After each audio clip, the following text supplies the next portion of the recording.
Good morning. Tayo ay maglalakad ulit. Ngayon ang umaga. Tabo ka ng kalamansi. Ay, nabuhay ulit ang lanchones. So, akala ko namatay na. Yan, daming tarpaulin. Lahat ng bahay may tarpaulin.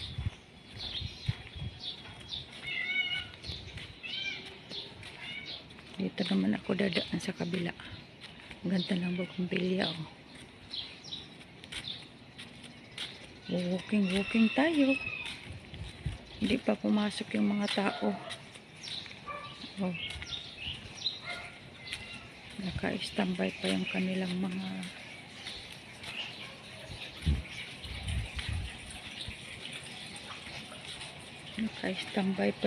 mga apat na gulong. Oh, ang ganda nito, oh. Usong-usong kalamansi dito na maliliit. Ay, hindi pala kalamansi ito.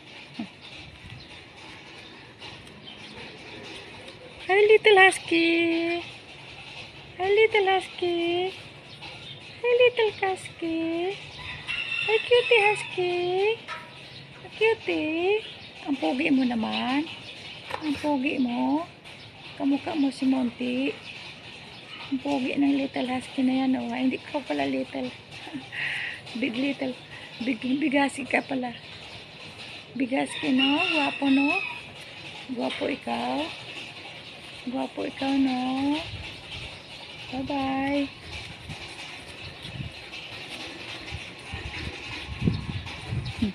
Ang bait ng mga husky na aso, no? Mga tahimik lang sila. Hindi sila marunong tumahol. Kaya lang mahirap lang ang maintenance ng husky.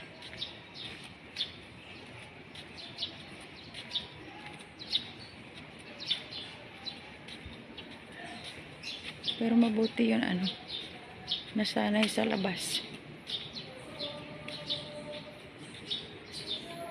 Ang ganda. Trim na trim. Bilog na bilog.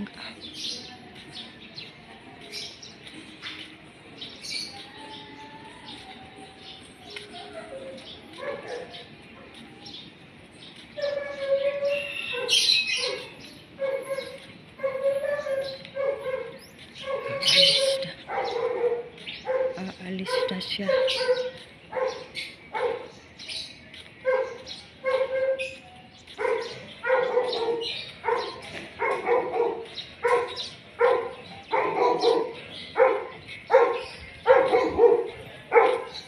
Dahan dito. Kalang walang tinapay.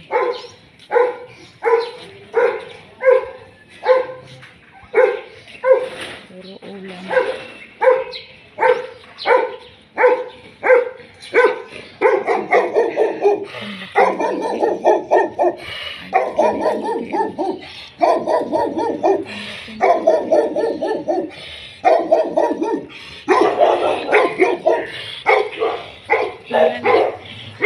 Ang lalaki ng aso dito.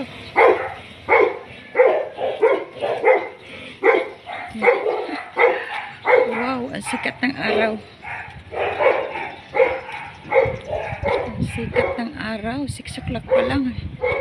Ang sikat na ng araw niya. Diba? Sasalubungin natin yung araw.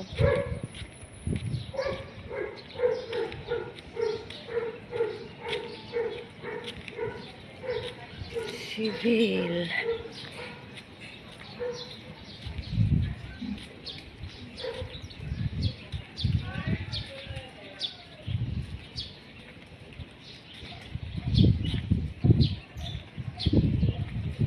Ang laki ng aso.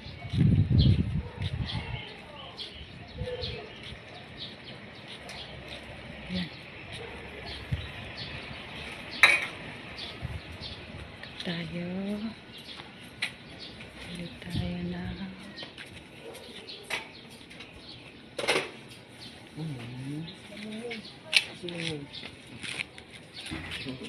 Lumingming!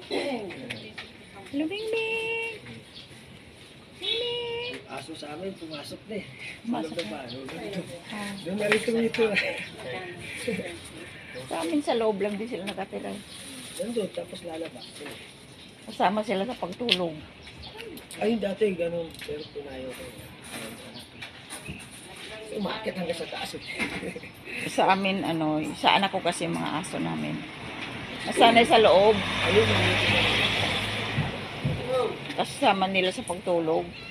maganda po yun. Yun nga lang. Parating ano, isang mile hindi kayo makakatasin, parating sasama sa lahat sila. Mabait naman. Pag umalis nga yung mga anak ko nag-iiyakan dahil nasanay sila na ano, kasama ba? Ah, gano'n po yun. Oo. Kasi pamilya talaga. Oo. Pag may nakita sila na dyan, sila yung mauuna eh. Pag-aalis na pagka mag-start na yung sasakyan, nag-iiyakan na yan.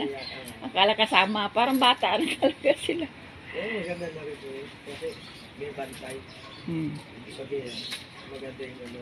Baliktad nga eh. Imbis na tayo ang bantayan, tayo may bantay. Hindi kami makaalis pag walang maiwan sa kanila. Ay, gano'n po talaga yun. Dahil Naiwan. ano na, ayaw na nilang Oo. walaw.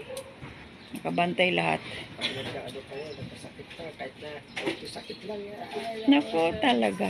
kasabit ka agad. Tapos tayo tao eh. Uy, pakain ko muna to. Ay, pakain ko na muna siya. Wala na. Kami nga ganun eh. Nauna pa sila kaysa natin. Pag nausap pa. Mayroong time na yung wala tayong ulam. Kami mag-itlog na maalat sila magginiling.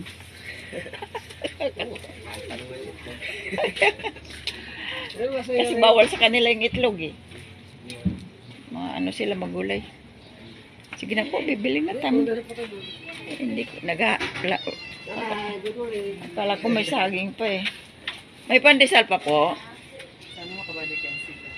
10 piso lang na 20.